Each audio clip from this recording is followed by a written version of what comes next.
at some point, Billy's got to stop taking the heat for these guys. Okay. Well, he did say from a coaching perspective, from a playing perspective, we did not play to a level or to an identity that we've tried to do. So at least the way I interpret that, it sounded like he was putting accountability on his own shoulders and on also his players for not playing well enough. No, but he also stepped up and said, part of this is my fault because I canceled shoot around. Well, that's fine. Yeah. You want him to light a little bit more of a fire. Yeah. So, you had the same type of start against Charlotte.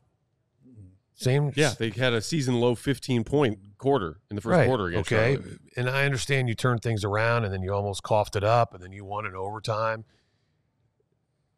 But that game right there, the Charlotte game, was basically Zach LaVine's statement in a nutshell. Because you were good, you were bad, you were bad, you're good. This team has too much talent to be losing to the Washington Wizards, even on a bad night. Okay? It just does. And that's just my opinion, because you still have Kobe. Zach played. Yeah, Zach had 32, correct? Yep. All right, but I asked the question when I was talking to some people today, why is Vooch shooting 9 threes last night? Why is he not down in the post banging and getting easy buckets, going to the free throw line? We're going to have this discussion. He's having a career year behind the three-point line. I get it, okay? But at the same time, you have to identify where your bread is buttered in a game. Okay, what did they shoot overall from behind the three last night? I don't know, not like around 30% maybe? Yeah. I think it was like 14 to 48, something like that. Okay, but at some point, isn't that the definition of insanity? Keep doing the same thing, expecting a change? If you sometimes you identify, and yeah, guys can get hot.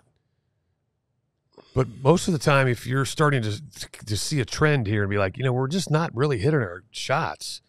A. B, they're not guarding us from behind the arc. We got to change up the game plan. We got to start attacking the rim. We got to pick up the pace.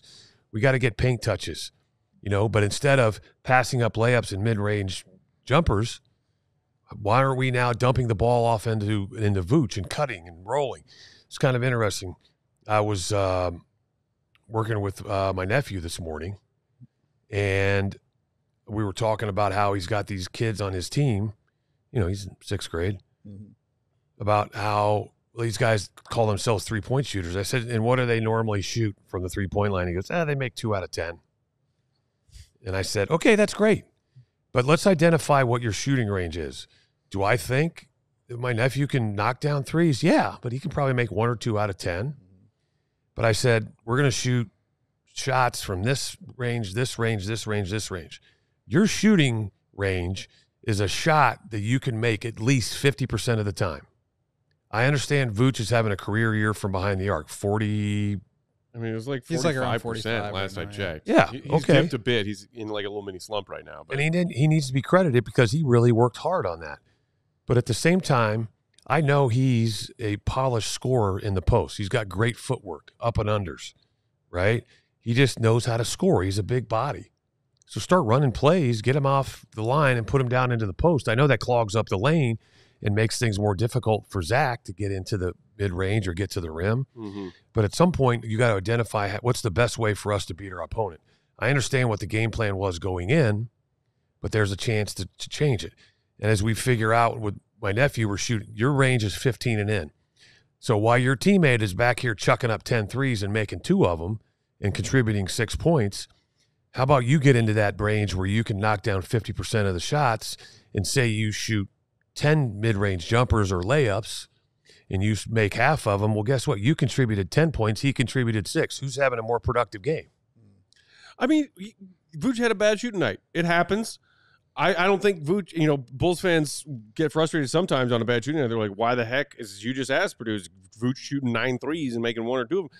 On the season, he's averaging 4.8 attempts behind the arc, and he's shooting them at 44%. And he's averaging 14.8 total field goal attempts. So for every 5 threes he takes tonight, he takes 10 shots inside the arc. I would say that's a good balance for a big man who's shooting as well as he is from the perimeter.